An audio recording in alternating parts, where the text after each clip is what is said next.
Okay, whenever you're ready, Sarah. We're live. We're live. Okay. Good evening, everyone. We've got Chief Scharschmidt, Sergeant Green here this evening to discuss the jail contract as well as the Regional Dispatch Center agreement that we're working on with the City of Parma. I'm not quite sure, Chief, how you want to address it first. Are you going to take the jail contract first? Yeah, I'll take care of jail and I'll turn it over to Sergeant Green. Okay, sounds good. So first up, good evening, Council. Thank you for your time. I wanted to mention that we are running a Citizens Police Academy again that starts on March 24th. I had Florence send you the link, so if you're interested, please sign up. I'd obviously love to have you. Last year we had to address two large components of police operations, one being dispatch and one being jails. Both needed to be addressed. I'm going to cover jails for you this evening, and then Sergeant Green is going to take care of dispatch.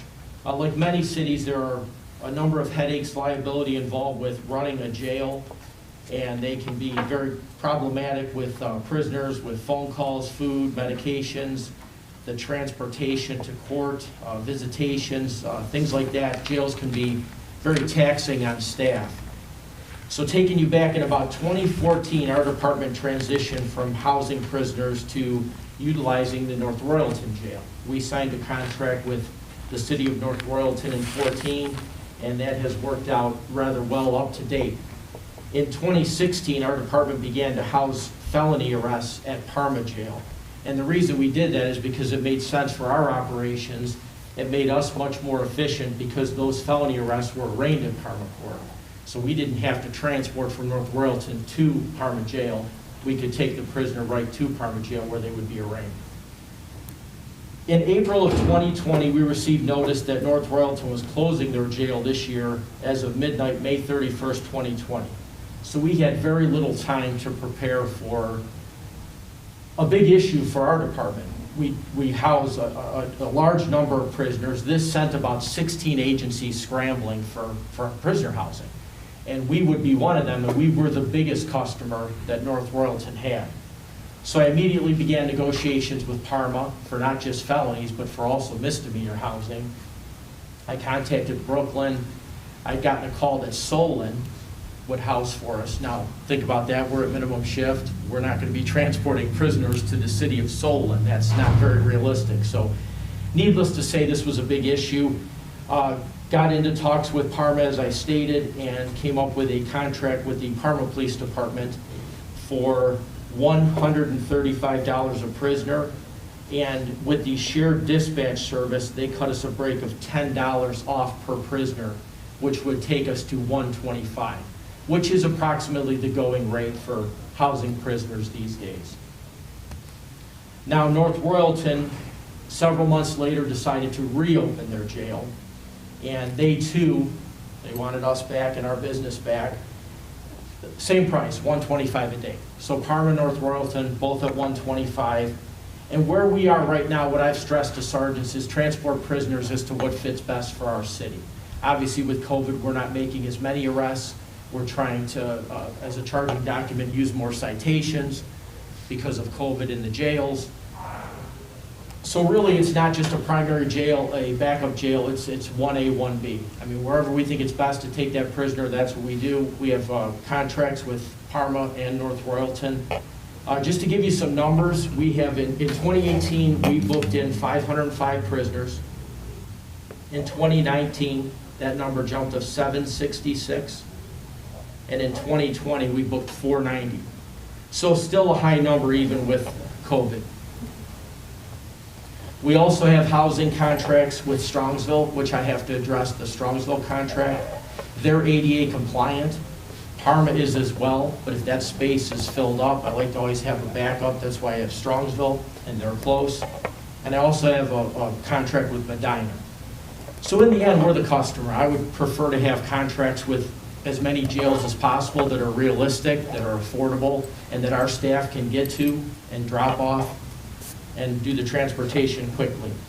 One interesting thing I want to point out is there was some mention that North Royalton would like to start a council of government for their jail.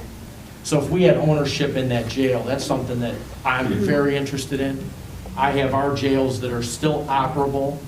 we will never pass another inspection, so we're grandfathered right now, and that's why our jails are currently still open, although we do not house down the street. I would love to turn that space into, that jail space into much-needed office and storage space. So I am interested in hearing what North Royalton has to say as far as the cost. So that's it. I'll entertain any questions that you have on the jails. Councilwoman? What's the fee in Strongsville and Medina? Is it the same? Strongsville, they operate like an a la carte. So you pay for booking, then if there's a video, you pay for video. That's something I'm working out right now with Strongsville. I just talked to their jail administrator 2 days ago. I like the set price myself. Yeah. But Strongsville's a la carte. Medina's the same way? Yeah, they are, And same Medina, way. okay. Yes, correct. All right, thank you. You're welcome. Councilman? Is Middleburg Heights an option? Middleburg Heights, no, they're not. They transport their prisoners to, I believe it's Berea. I just read the other day, Chief Tamba made a statement about the fact that he doesn't have a jail-operated jail, and Okay. it's a lot easier for other agencies to take care of your prisoners, and I think it's Berea that handles Middleburg's prisoners. Would Berea be an option? Could be. Or could- is that too far? I It's- mean, I think when you're transporting to Medina back and forth, I mean, Well, I will mention Medina is an option only because if we get sentenced prisoners, right? I like to keep Medina as an option, only because then it doesn't take up my slots in Royalton and in Parma. So really what I try and do with Medina, and I should have mentioned this, great point, those are my sentence prisoners. Got it. Thank you, Chief. You're welcome.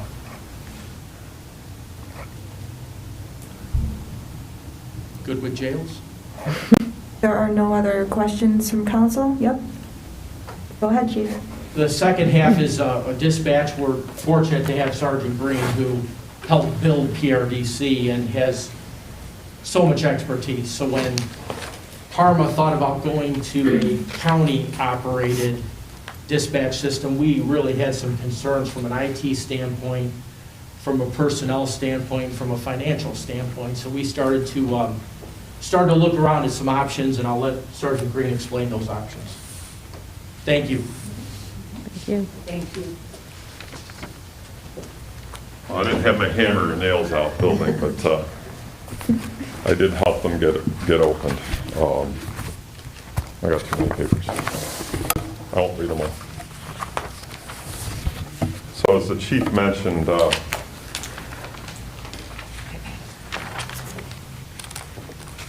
Parma was, it seemed for a couple of years, looking to get out of the dispatch business. They looked for to have Sugar Valley take over their center.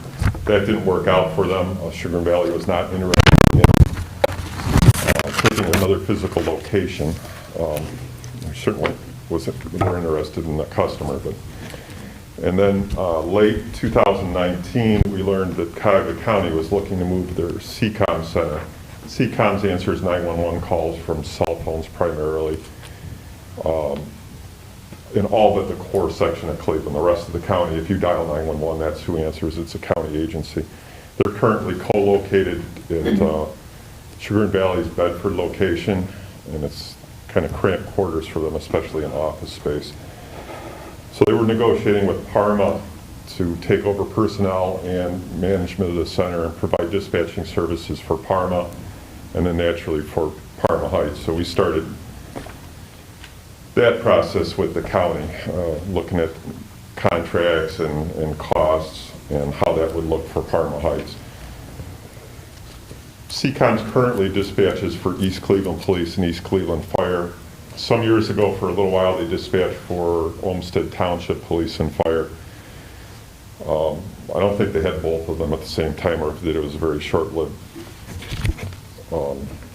experiment for them.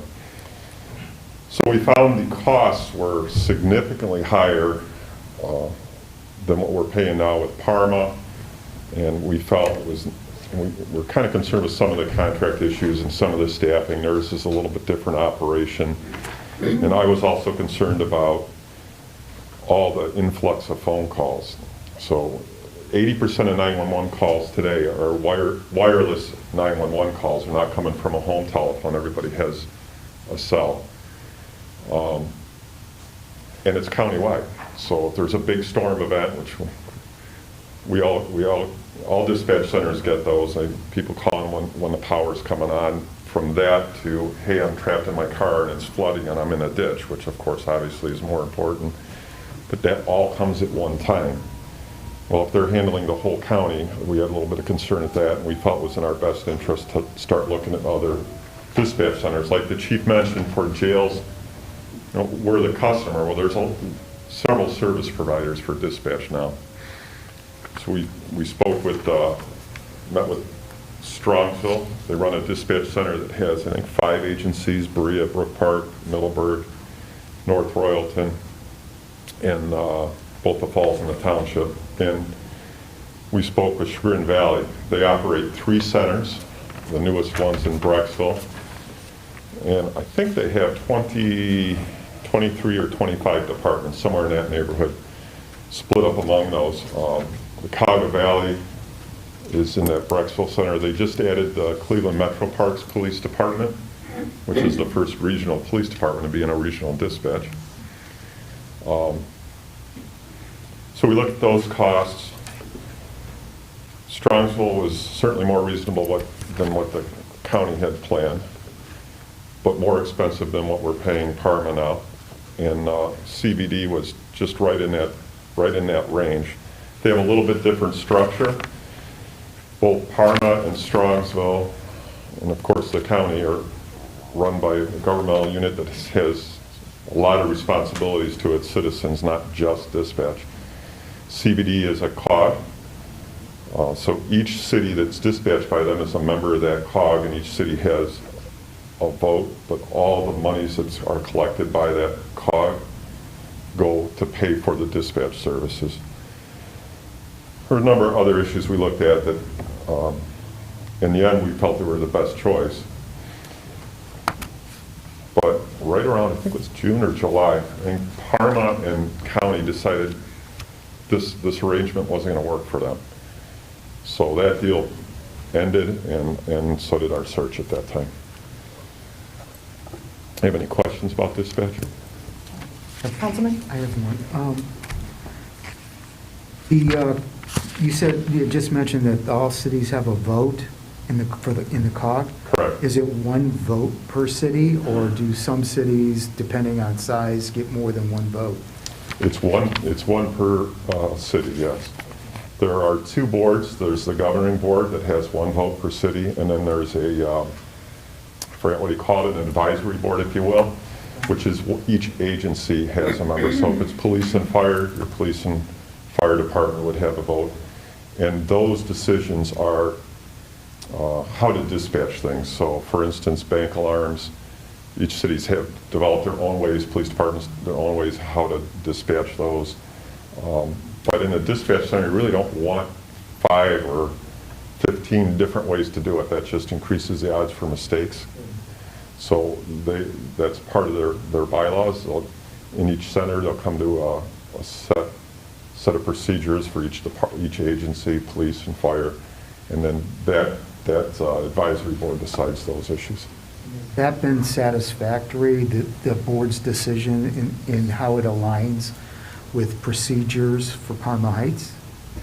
So we're with Parma, and when we moved into Parma, police departments got together, and we had Brooklyn at the time, and then Brook Park came along later. But we did make changes for our, how we even call into dispatch on the radio. For something as simple as that, we made a modification. I believe Parma adopted some of our bank alarm stuff, so it was kind of a give and take as we sat down and thought, hey, that's really a good idea, and we all came to an agreement. And I hate to say this, but I think the fire departments really did, and I actually do need to mention it, did a fantastic job when we merged into Parma's dispatch. They spent a whole year, and I think they met every couple weeks to get all of their procedures in line. And what I did neglect to mention is there's a huge benefit. There's a benefit for police too, but there's a huge benefit for the fire department being in the same dispatch room as Parma's fire department. They're both our biggest mutual aid partners, and they Okay. dispatch fire almost as one department. One more question. On the information that was sent to us, there is a section where it asks that you had asked about some questions, and they failed to respond to those questions. What were the questions that you still had? So that was Strongsville. Sure, I have those notes.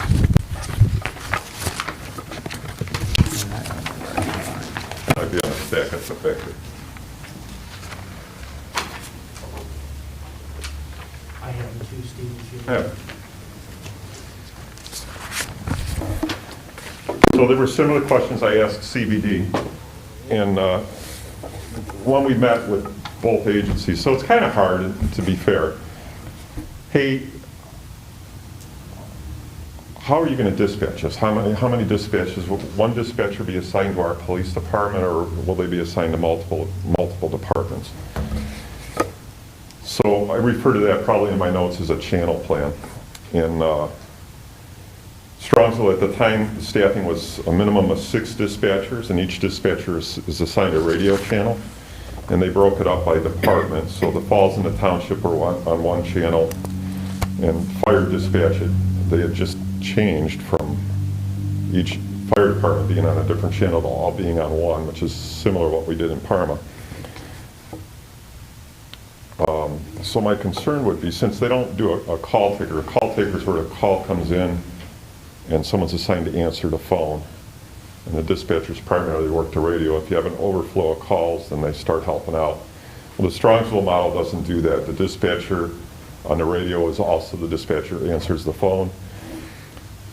And if they get, say, someone having a heart attack, they do emergency medical dispatch where they go through a series of questions. So they're on the phone a long time. Same thing happens on the police side. If you have a serious crime that's in progress, they keep the people on the phone. Well, that dispatcher is difficult to talk on the radio, especially if her radio's, say, Brook Park, and it's the Strongsville is where the call is. So I was asking about if they would have 2 primary channels, or if they had a fire, how would we work this out?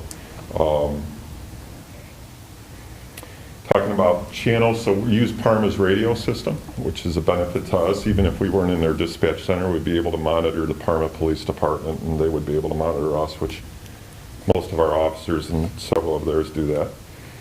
And we would lose that capability if they weren't able to accommodate us. So there's questions about that, and questions about monitoring a channel on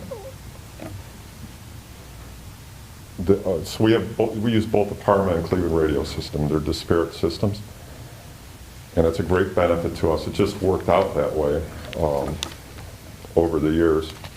So if one system has a problem, it's a matter of turning a knob and you resolve the problem. So we make sure we can maintain that. So there is no downtime whatsoever? Right, correct. That scenario, okay. And it's important that they be able to hear that channel. So it's just like a cell phone. A cell phone is a radio. Sometimes you're in dead spots. So if I walk into a building and there's a dead spot and my dispatcher can't hear me, and I turn the knob and call on the other channel, it's a different set of towers, so maybe it works. So they have to be able to do both. Then there's school emergency channels. All the schools in our city, well, maybe not Parma Baptist, we're not 100% on it, but all the rest of the schools in our city have a radio installed that they can use to call dispatch. They have procedures and they're tested. Call for help in case there's a big emergency there.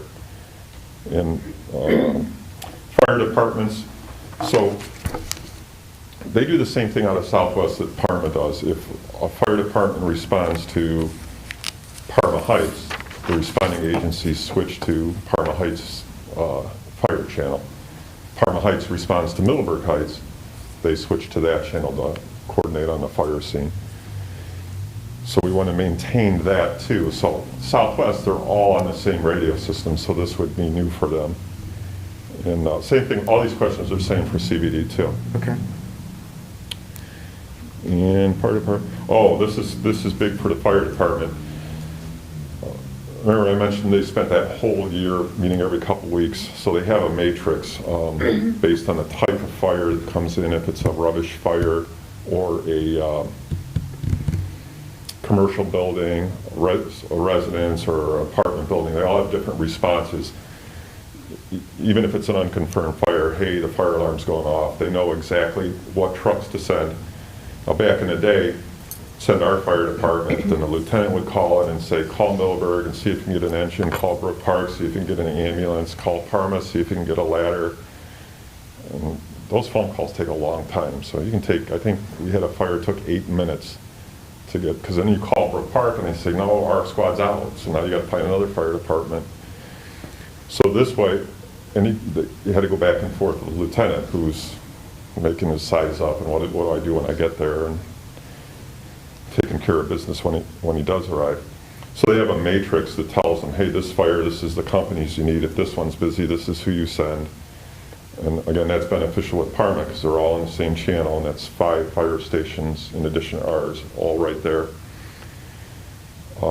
So that was important to us. CBD, I think the response I get back from the director there was, we are on the same page. Makes perfect sense. We'll build this out in our CAD. That's how we do it.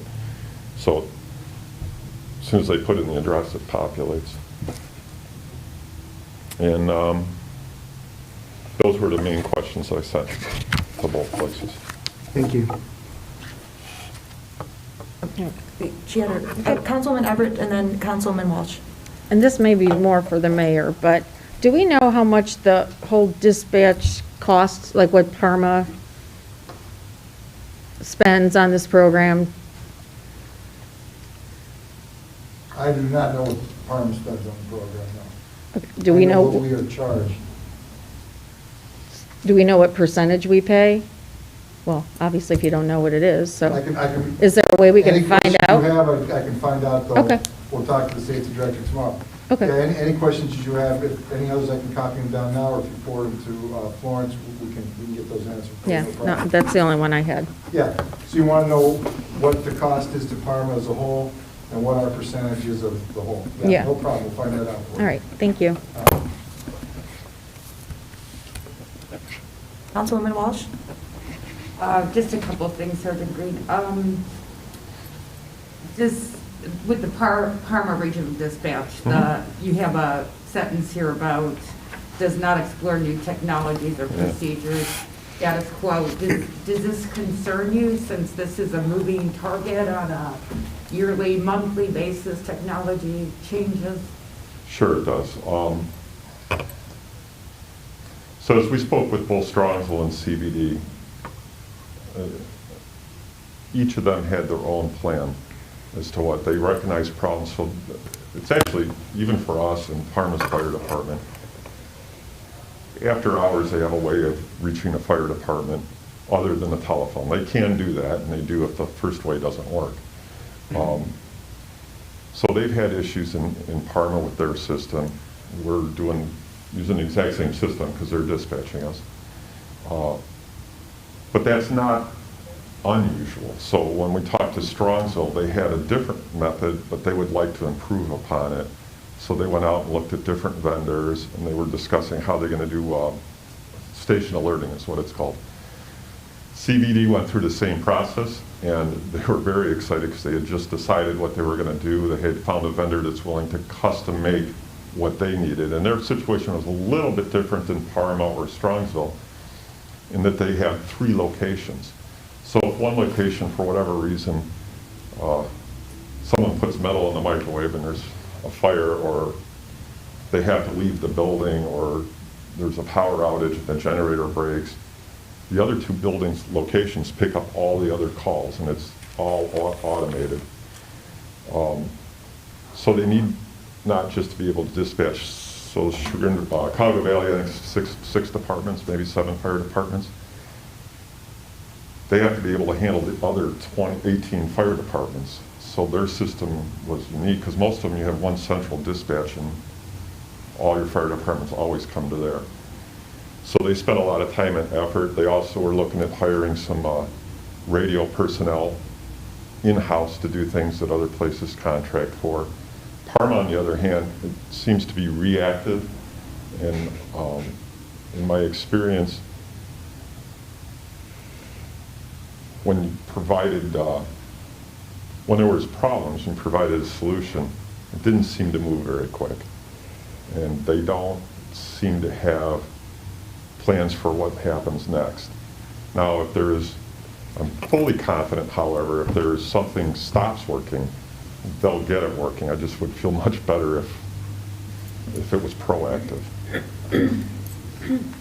Okay, and my next question is, and I don't know if you want to answer this, if cost weren't a factor and you were making the decision, who would be your, So, I don't want to put you on the spot, but you are the expert. but, Well, no, perfectly valid question.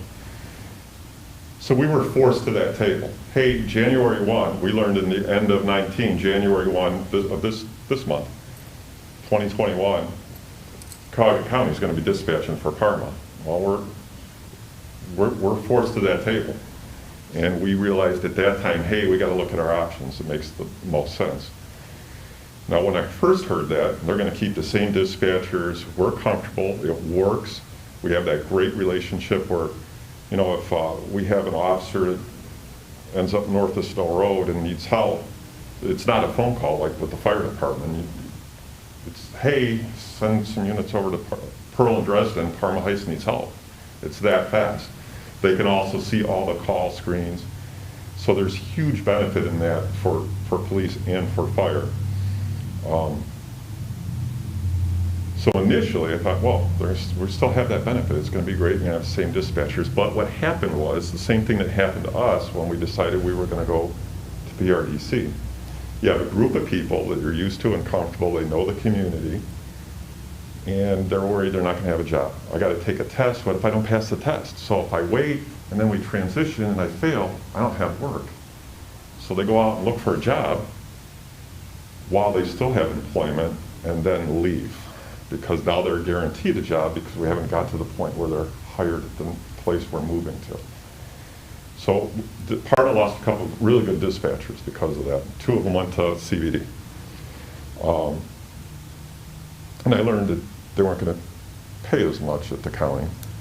So there's a lot of grumblings from other dispatchers going to leave. So that's some of the reasons we decided, hey, this doesn't make sense. Then we got into contracts and dollar amounts and things.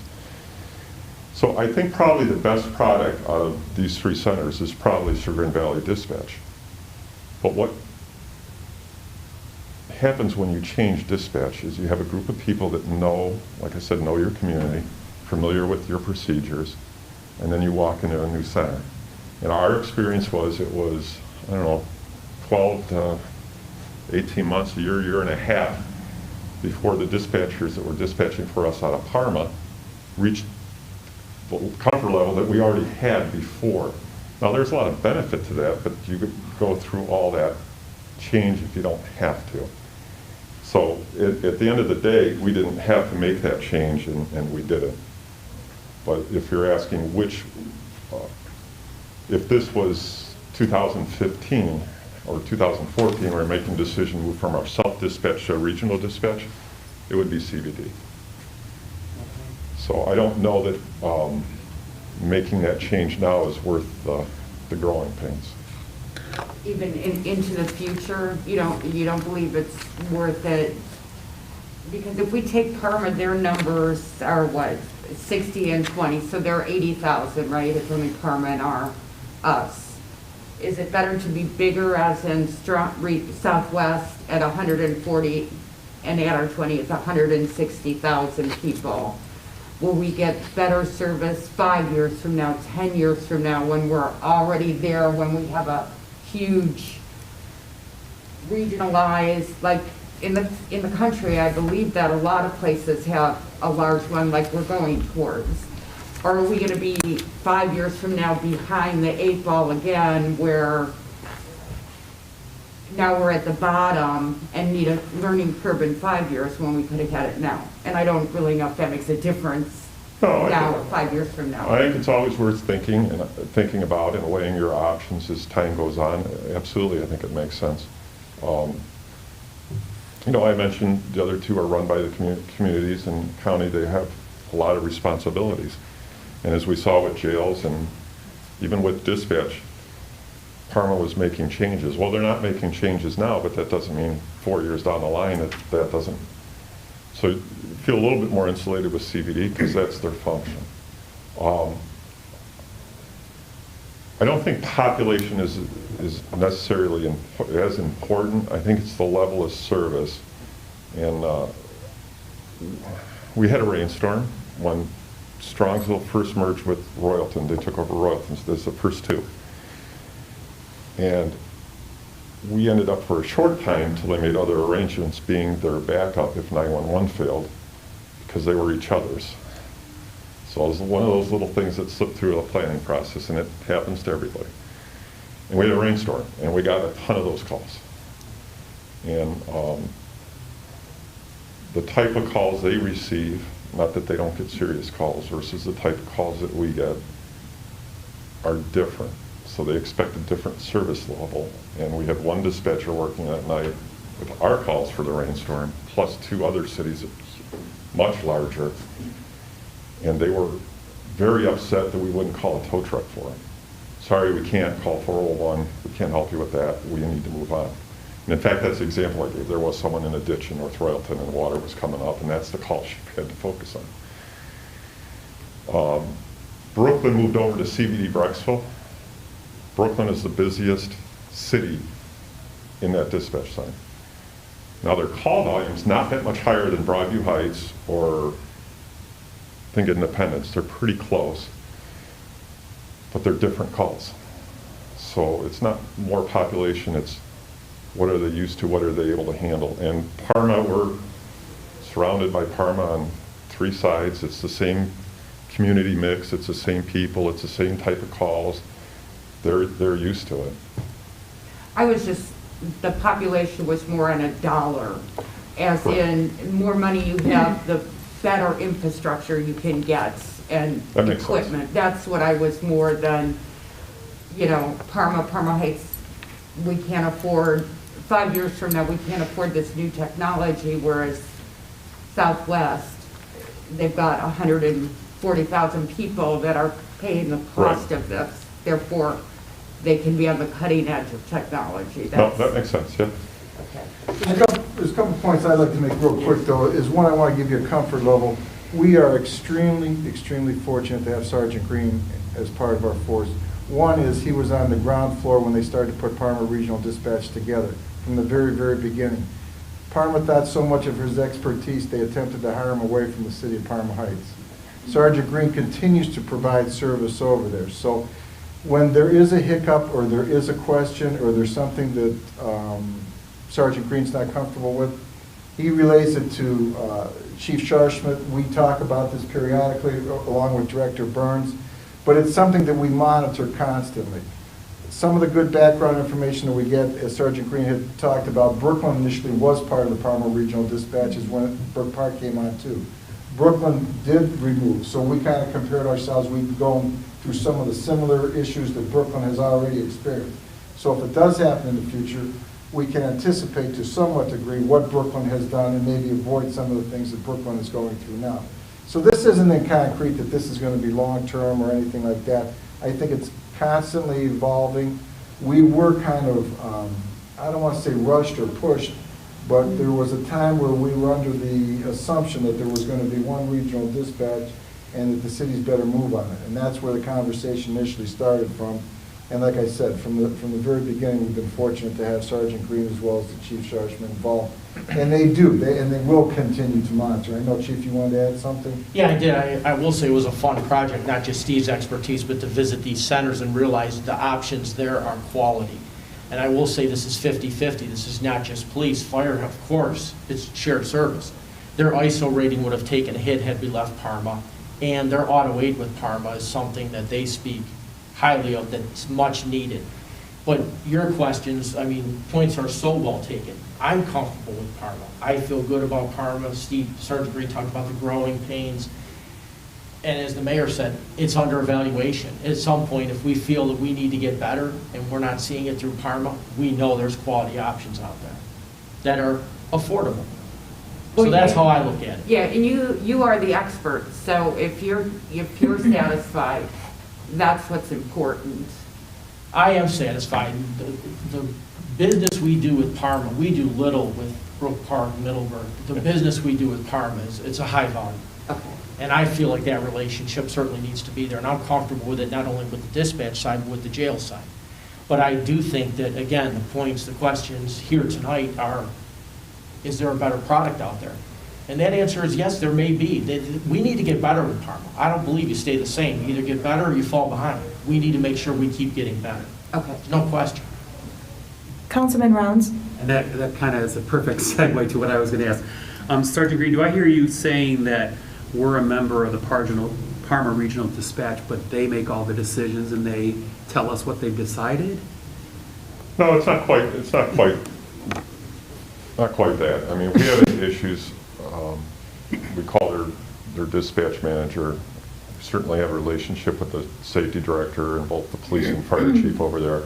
I don't think we've ever had something where we said, hey, we want to do this, and they said no. You know, when we did the setup, it was all very cooperative, and like each city took from the others, and we built kind of a common way of doing things. I think really the concern, I don't even say if it's a concern, but if we recognize an issue, we had a problem with a computer that manages what the laptops and the cruisers communicate with the state database. We manage that computer, but there was a problem with the connection. So it took a long time, and Parma wanted to take that over. It just took a long time to get it done. I guess the reason I ask is we're paying a lot of money to, I think, have a voice at the table rather than always be sitting there and being told what they've decided. That's kind of the feeling I was getting. You heard that they were leaving and you felt, oh, we've got to scramble and find where to go. Whereas it wasn't a joint decision, it was a, hey, by the way, we've decided this, So my point being, I think we pay them a lot of money for the service. I think, absolutely some voice or some expectations, or demand is too strong of a word, but some expectations should be allowed to come along with that money if they want to keep us. Right. I would agree with that. There is a once a month now meeting Right. at Parma. Captain Brown? Yes. Captain Brown still attends, and they discuss a lot of the dispatch issues, although it would have been your point is well taken, and that is kind of how, hey, we're moving on. And, we had a couple months notice, which is fine. It's about 6 to 8 months, really, quality time to get from one center into another, because there's a lot to get done. So they weren't holding the gun to our head, but your point is well taken, yeah. And I think now, as far as operationally, the center is run by a former Parma police officer that we have a good rapport with. I mean, he'll come to the station, you always get a call back, an email back. There have been times he lives by the dispatch center where if I need a booking photo or something media related, he's on top of it. So I do like that customer service. We had an issue with warrants last year, and we worked that out. Like Sergeant Green said right from the start, it was you can't set up a dispatcher to fail. They can't learn the Brooklyn way, the Parma Heights way, the Parma way. We had to all make some changes operationally. We did. And so I do think we work well together, and I do think that service through Wally Semelenko is his name. I feel good about that. And then Captain Blair with the police department and Safety Director Weinrich, if we need to have discussions. I know the mayor has discussions with him. So I feel good about where we're at in that sense. Are there any other questions or comments from council? Mayor? I have nothing further this evening, Madam President. Thank you. I'd like to thank Sergeant Green and Chief Sharshman for your input. Thank you. Your expertise, greatly appreciated. Thank you. Thank you. Thank you very for the much. opportunity to speak with you. Thank you for the information. Yes. I have no problem. Are you going to take a 5-minute break, or are you going to start right away?